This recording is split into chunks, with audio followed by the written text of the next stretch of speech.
राधे राधे, जय श्री कृष्णा। मैं सीमा सिंह, बड़ों को चरण स्पर्श, छोटों को प्यार और बराबर वालों को नमस्कार करती हूँ। आज हम सावन मास के महात्म्य का 11वां अध्याय सुनेंगे।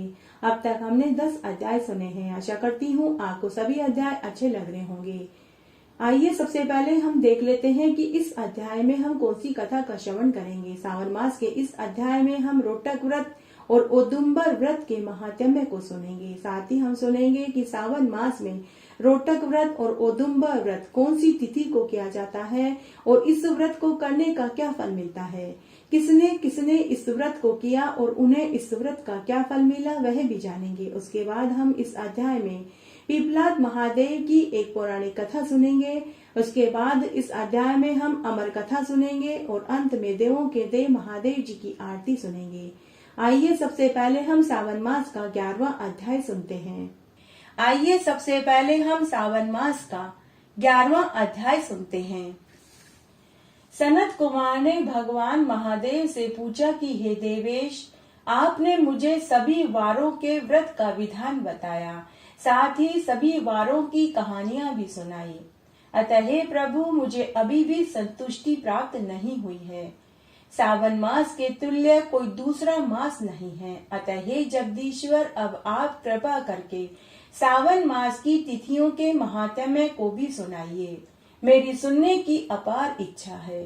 तब भगवान महादेव ने सनत कुमार से कहा कि हे सनत कुमार, कार्तिक मास सभी मासों में श्रेष्ठ है। माघ मास कार्तिक मास से श्रेष्ठ है और वैशाख मास से भी श्रेष्ठ है तथा मार्गशीर्ष वैशाख से श्रेष्ठ है, जो प्रभु को सबसे अधिक प्रिय है। जगदीश्वर ने ये 4 मास अपने प्रिय मास कहे हैं। 12 महीनों में सावन मास को शिव का स्वरूप कहा गया है और सावन मास की सभी तिथियां व्रत वाली है। सावन मास की एक भी तिथि ऐसी नहीं जो व्रत वाली नहीं है। फिर भी मैं तुम्हें सावन मास की सर्वोत्तम तिथियों को विस्तार से बताता हूँ, तुम ध्यान से सुनो। प्रथम तिथि तथा वार के योग से जो व्रत है वह मैं तुमसे कहता हूँ।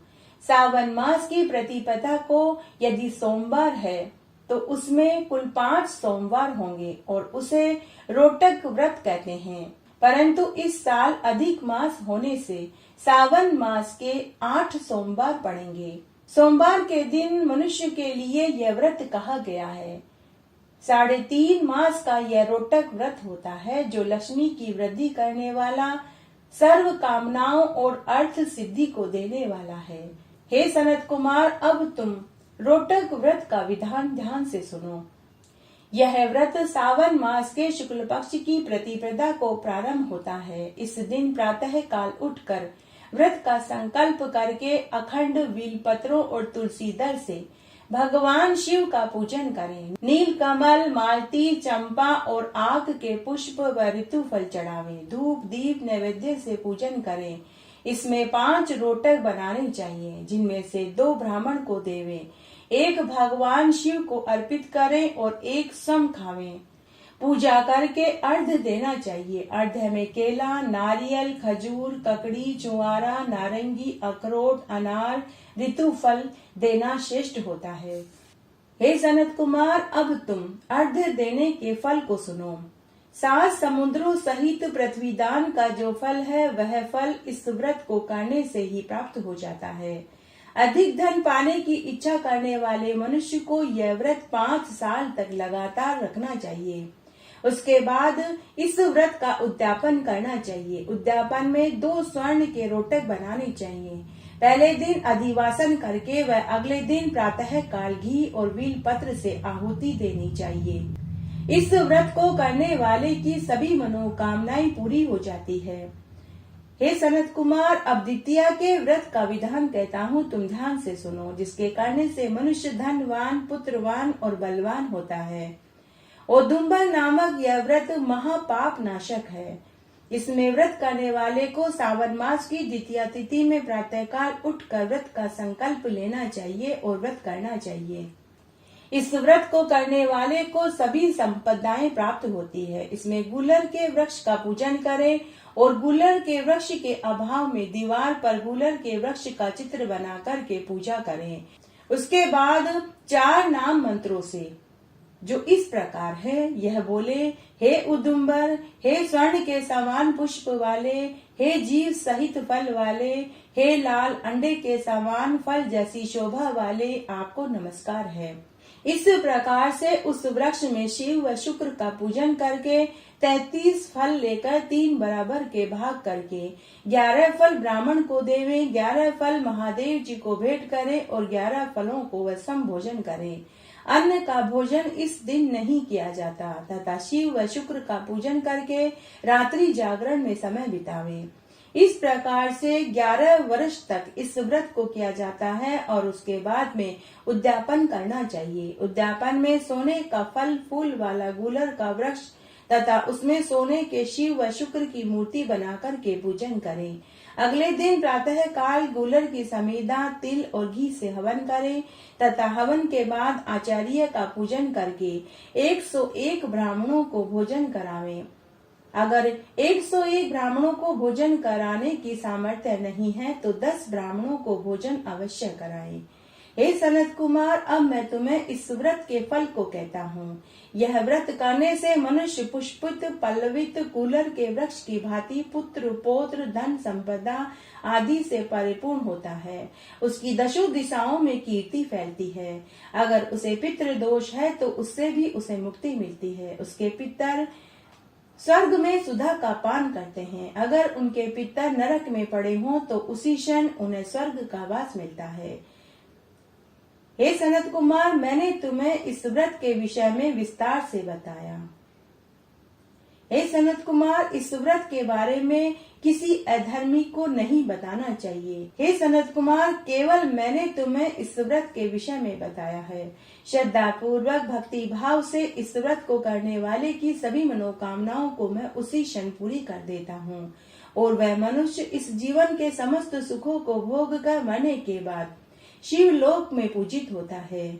उसके बाद अनेक वर्षों तक शिवलोक में आनंद सुख भोग कर पुनः पृथ्वी पर चक्रवर्ती राजा बनता है। अब हम इस अध्याय में भगवान महादेव के पीपलाद अवतार वाली कथा को सुनेंगे। पूर्व में जो च्यवन नाम के ऋषि भृंगुवंश में उत्पन्न हुए थे, उनके परम शेव दधीचि ऋषि हुए, जिन्होंने शिव ऋषि के साथ युद्ध में देवताओं सहित विष्णु को परास्त किया और शिव जी की सहायता से विष्णु जी को शापित किया। उनकी स्त्री सुवर्चा बड़ी ही पतिव्रता थी और उन्होंने भी देवताओं को शाप दिया था और उन्हीं सुवर्चा से महर्षि पीपलाद की उत्पत्ति हुई, जो अनेक प्रकार की लीलाओं में कुशल और तेजस्वी महादेव थे। नंदीश्वर के इस प्रकार के वचनों को सुनकर मुनिशेर सनत कुमार जी हाथ जोड़कर सिर नवा कर बोले कि हे महाबुद्धिमान, साक्षात रुद्र स्वरूपधारी है नंदीश्वर, आप धन्य हैं जो आपने इस अद्भुत कथा को हमें सुनाया। हे तात, शिव के साथ विष्णु का संग्राम और शाप की कथा तो हमने ब्रह्मा जी से सुनी थी, परंतु सुवर्चा के शाप को हमने नहीं सुना। अतः पीपलाद अवतार सहित उस कथा को भी आप हमें सुनाइए, हमारी सुनने की बहुत इच्छा है। सूत जी बोले कि यह सुनकर नंदीश्वर भगवान शंकर के चरणों का ध्यान करके कहने लगे कि हे मुनिवर, एक समय जब इंद्र आदि देवताओं को वत्रासुर ने परास्त कर दिया था तो उन्होंने अपने सब आयुधों को दधीचि ऋषि के आश्रम में डालकर ब्रह्मलोक की यात्रा करी। वहां पहुंचकर लोक पितामह से उन्होंने अपनी वेदना कही। ब्रह्मा जी ने क्षण भर मौन हो विचार कर कहा कि इसके लिए आप लोग महर्षि दधीचि के पास जाइए और उनकी अस्थियों का दान मांगिए, क्योंकि उन्होंने शिव जी की आराधना करके अपनी हड्डियों को वज्र से भी कठोर होने का वरदान मांग लिया था। जब उनकी हड्डियां आपको मिल जाएगी तो आप उनसे वज्र का निर्माण करके एक शस्त्र बनाइए, उसी शस्त्र से व्रत मर पाएगा। नंदीश्वर ने कहा कि ब्रह्मा जी के इन वचनों को सुनकर देवगुरु बृहस्पति को आगे कर इंद्र आदि देवता दधीचि ऋषि के आश्रम में पहुंचे और हाथ जोड़कर उन्होंने दंडवत प्रणाम किया। तब देवताओं के आगमन का अभिप्राय जानकर ऋषि ने अपनी पत्नी सुवर्चा को आश्रम के भीतर भेज दिया और इंद्र से आगमन का कारण पूछा। इस पर स्वार्थ साधक इंद्र ने अपना सारा अभिप्राय महर्षि दधीची को बता दिया। महर्षि दधीची ने सोचा कि परोपकार से बढ़कर दूसरा और कोई धर्म हो ही नहीं सकता। उन्होंने शिवजी का ध्यान करके अपना शरीर उसी समय त्याग दिया। तभी आकाश से देवताओं ने उनके ऊपर फूलों की बरसात करी। इंद्र ने कामधेनु से शीघ्र ही ऋषि की सब अस्थियां निकलवा ली और त्वष्टा से उनका अस्त्र बनाने को कहा। त्वष्टा की आज्ञा से विश्वकर्मा ने सुदृढ़ वज्र में अस्त्र बनाया। शिव जी की आज्ञा से उनके तेज से वृद्धि को प्राप्त कर इंद्र ने वज्र लेकर वत्रासुर पर प्रहार किया, जिस प्रकार रुद्र ने काल पर किया था। फिर तो इंद्र ने सनद हो उस वज्र से वत्रासुर को पर्वत के शिखर की तरह काट डाला। तब देवताओं ने बड़ा भारी उत्सव मनाया, पुष्पों की बरसात हुई। अब आप शंकर के पीपलाद अवतार वाली कथा को सुनो। जब महर्षि दधीची की पत्नी सुवर्चा अपने पति की आज्ञा से आश्रम के भीतर चली गई तो वहां उन्होंने संपूर्ण ग्रह के कार्य किए। जब लौटी और अपने पति को तथा सब देवताओं को वहां न देखा तो उन्हें महान आश्चर्य हुआ। साथ ही उन्हें अपशकुन दिखाई देने लगा। ऋषि पत्नी सुवर्चा देवताओं के हृदय को जानकर परम क्रुद्ध होकर शाप देने लगी। उन्होंने सब देवताओं को पशु होने का शाप दे दिया। उसके पश्चात उन्होंने चिता बनाई और उसमें बैठकर जलने लगी। तब शिवजी से प्रेरित आकाशवाणी ने आश्वासन देते हुए सुवर्चा से कहा कि हे कल्याणी, तुम ऐसा मत करो। मुनीश्वर का तेज तुम्हारे हृदय में विराजमान है, उसको यत्न पूर्वक उत्पन्न करो। उसके पश्चात तुम अपने मनोरथ को पूरा करना, परंतु अभी नहीं, क्योंकि सुगर्भा स्त्री अपने शरीर को न जलावे। यह वेद की आज्ञा है। यह सुन सुवर्चा को महान आश्चर्य हुआ। उन्होंने एक पत्थर उठाकर अपना गर्भ विदीर्ण कर दिया। उसमें से एक महान दिव्य शरीर वाला परम कांतिवान मुनिवर का तेज रूप बालक निकला। वह साक्षात शिवजी थे। मुनि पत्नी ने उस बालक के अद्भुत तेज को देखकर उसे रुद्र का अवतार समझ लिया। उनकी प्रसन्नता की सीमा नहीं रही। उन्होंने शीघ्र ही प्रणाम कर उस बालक के स्वरूप को हृदय में स्थापित कर लिया। उसके पश्चात पतिलोक की इच्छुक सुवर्चा ने हंसकर अपने पुत्र से कहा कि हे पुत्र, हे तात, हे परमेशान, हे महाभाग, तुम दीर्घ काल तक इस पीपल की मूल में निवास कर सबके सुखदायक बनो। अब मुझे प्रेम पूर्वक पतिलोक में जाने की आज्ञा दो, जहाँ जाकर मैं अपने पति के साथ रुद्र स्वरूपी आपका ध्यान करूंगी। सुवर्चा पुत्र से ऐसा कहकर परम समाधि लगाकर सती हो गई और पतिलोक में चली गई। वहां जाकर अपने पति को पा शिवलोक में आनंद से शिवजी की सेवा करने लगी। उधर मुनि पुत्र के रूप में शंकर जी का अवतार हुआ समझकर विष्णु और ब्रह्मा अपने गणों के साथ प्रीति पूर्वक वहां आए और बड़ा भारी उत्सव किया। सभी देवता दुंदुभियां बजाने लगे और नर्तकियां नृत्य करने लगी। फिर उस पीपल नामक शिव के पिता के उस पुत्र का विष्णु आदि सब देवता सविधि संस्कार करके संतुष्ट हो गए। ब्रह्मा जी ने उनका नामकरण संस्कार किया और उनका नाम पीपलाद महादेव रखा गया। उसके पश्चात इंद्र आदि सब देवताओं ने कहा कि हे देवेश, प्रसन्न हो जाइए। ऐसा कहकर परम उत्सव कर ब्रह्मा विष्णु आदि सभी देवता उनकी आज्ञा लेकर अपने अपने लोक को चले गए। नंदीश्वर आगे बोले कि इस प्रकार पीपलाद ने संसार में निवास करके धर्म की स्थापना करी। उस अवस्था में उन्होंने जो जो लीलाएं करी, अब मैं तुम्हें वह सुनाता हूँ। एक दिन पीपलाद मुनि पुष्प भद्रा नामक नदी में स्नान कर रहे थे तो उन्होंने एक मनोहर युवती को देखा जो शिवजी के अंश से पैदा हुई थी। उसे देख पीपलाद उसके रूप पर मोहित हो गए और उसे प्राप्त करने के इच्छुक हो गए। वह राजा अनरण्य की कन्या थी। महर्षि पीपलाद राजा अनरण्य के पास गए। राजा ने मुनि की यथोचित पूजा करी। ऋषि ने राजा से कन्या की याचना करी। यह सुनकर राजा मौन हो गए और कुछ सोच में पड़ गए। राजा को सोच में पड़े हुए देखकर पीपलाद ने राजा से कहा कि हे राजन, या तो युक्ति पूर्वक कन्या दो, अन्यथा मैं तुमको तुम्हारे परिवार सहित सबको भस्म कर दूंगा।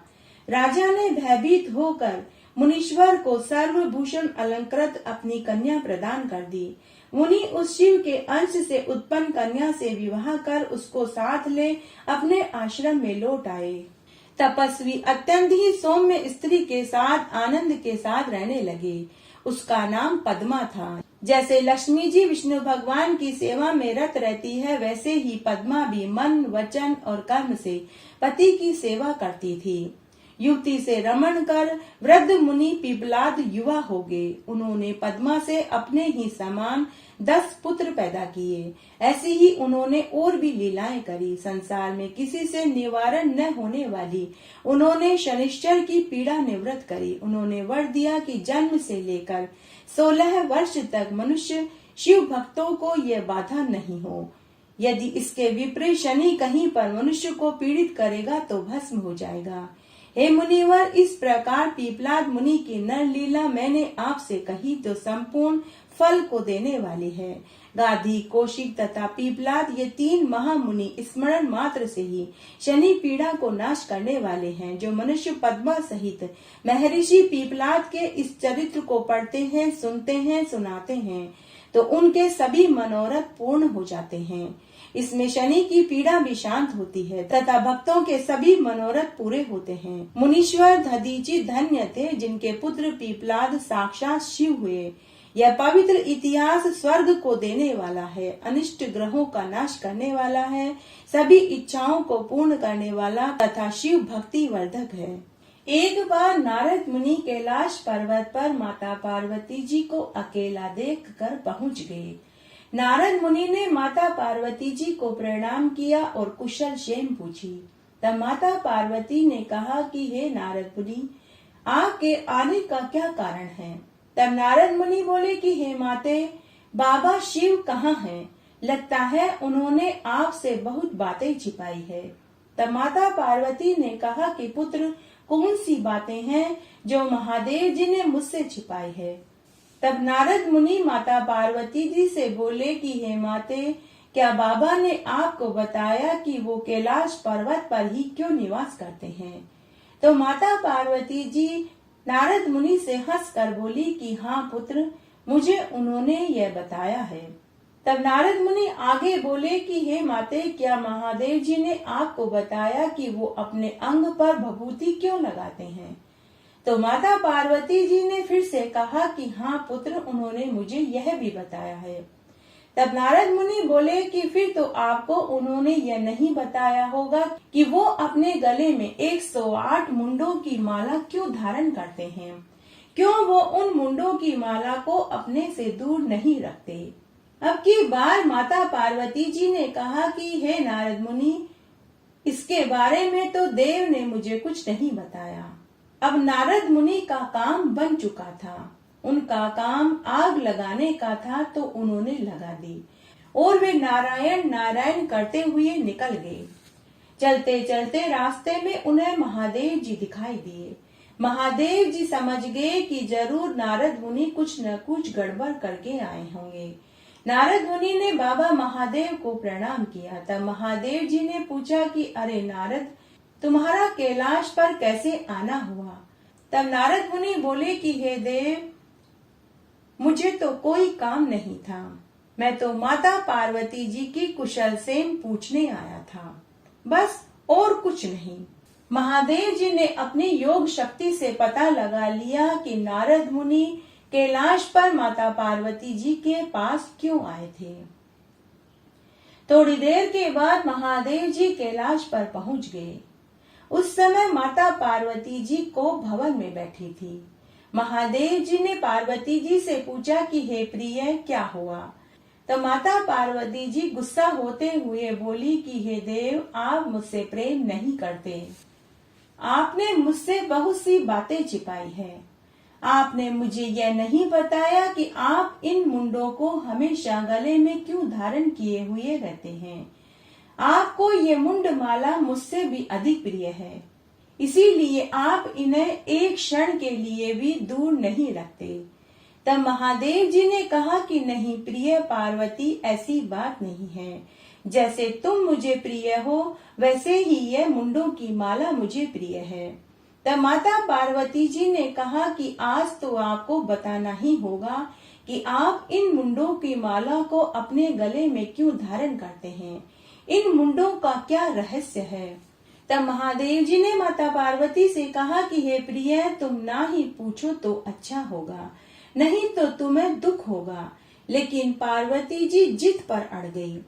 तब महादेव जी को उन्हें बताना ही पड़ा कि हे प्रिय, तुमने 108 बार जन्म लिया और 108 बार ही तुम मर गई थी, और जहाँ भी तुम्हारा मुंड गिरा मैंने उसे उठा लिया और माला में पिरो दिया, और उन सब मुंडों की माला बना करके मैं गले में पहनने लगा।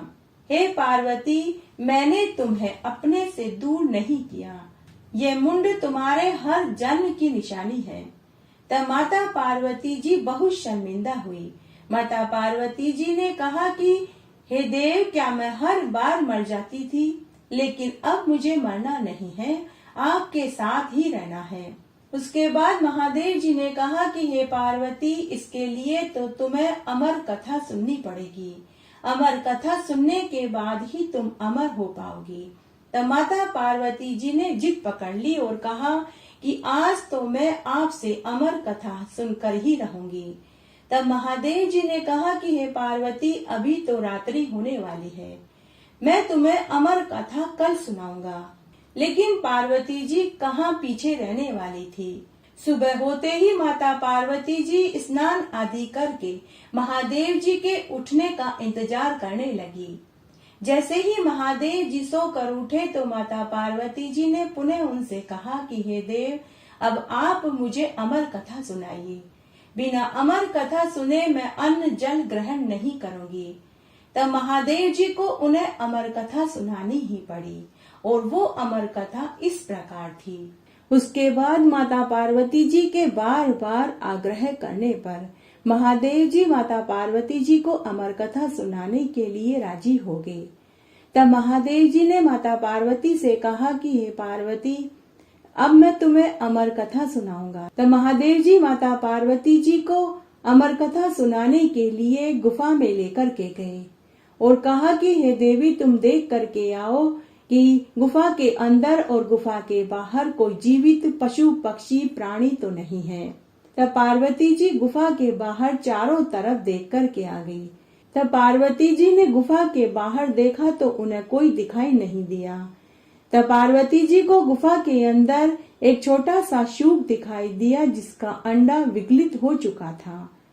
तब माता पार्वती जी ने भगवान से कहा कि हे देव, गुफा के बाहर कोई नहीं है। उसके बाद भगवान महादेव ने माता पार्वती से कहा कि हे पार्वती, अब मैं तुम्हें अमर कथा सुनाने जा रहा हूँ, तुम बीच बीच में हुक्कारा लेती रहना।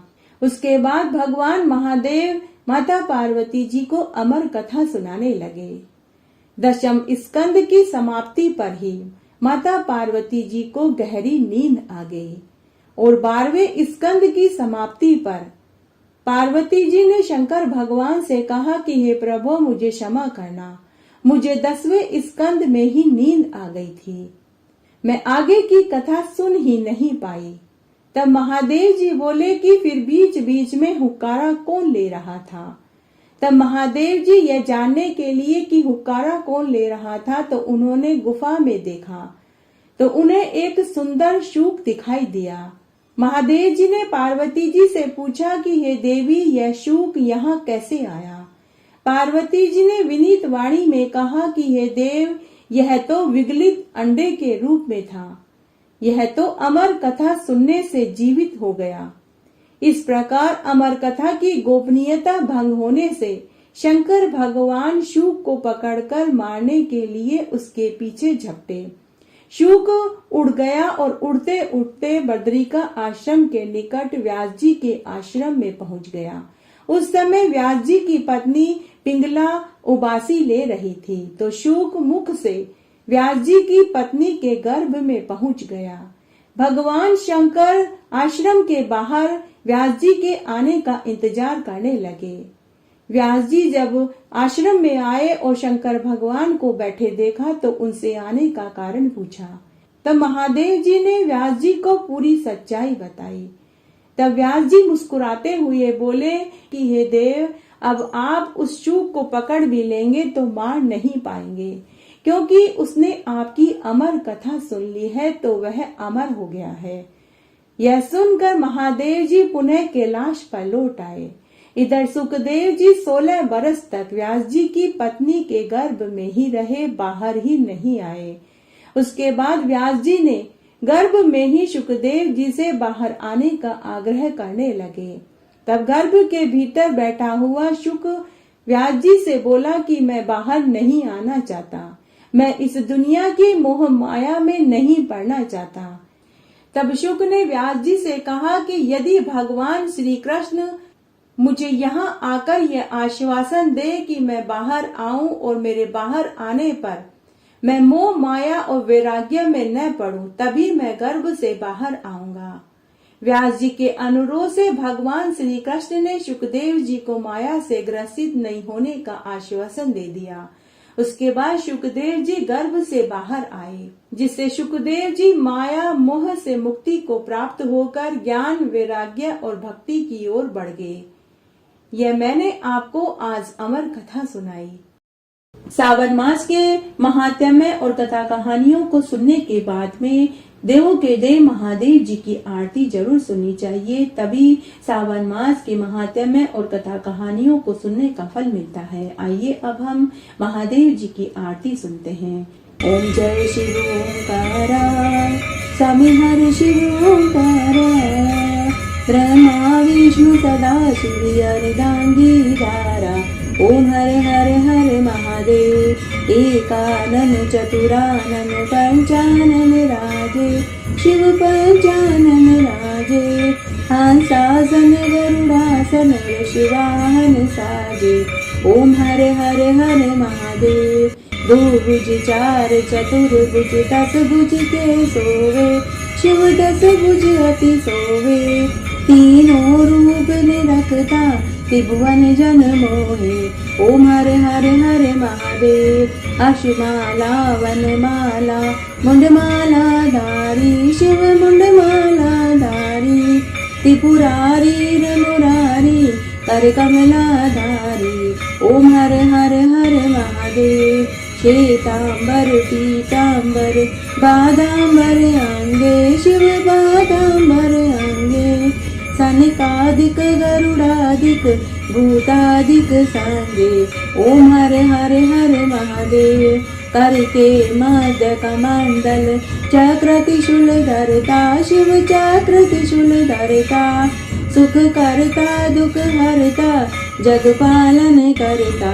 ओम हरे हरे हरे महादेव, 64 योगिनी गावत नृत करत भेरू, शिव नृत करत भेरू। बाजत ताल मृदंगा और बाजत डमरू। ओम हरे हरे हरे महादेव, काशी में विश्वनाथ विराजे, नंदो ब्रह्मचारी, शिव नंदो ब्रह्मचारी। नितोट दर्शन पाऊं, नितोट भोग लगाऊं, महिमा अति भारी। ओम हरे हरे हरे महादेव, लक्ष्मी वर सावित्री पार्वती संगे, शिव पार्वती संगे। अर्धांगी गायत्री सिर सोहे गांगे। ओम हरे हरे हरे महादेव, ब्रह्मा विष्णु सदा शिव जानत अविवेका, शिव जानत अविवेका। प्रणवाक्षर में शोभित ये तीनों एका। ओम हरे हरे हरे महादेव, त्रिगुण स्वामी जी की आरती जो कोई जन गावे, शिव जो कोई जन गावे। कहत शिवानंद स्वामी मन वांछित फल पावे। ओम हरे हरे हरे महादेव, जय हो महादेव जी की जय, जय हो गोरा पार्वती की जय, जय हो कार्तिकेय भगवान की जय, जय हो गणेश जी भगवान की जय। इस तरह आज हमने सावन मास का 11वां अध्याय सुना। आशा करती हूँ यह आपको जरूर पसंद आएगा। मेरे साथ बने रहने के लिए आपका धन्यवाद। आगे आने वाली कथा कहानियों के लिए भी आप इसी तरह मेरे साथ बने रहें। धन्यवाद।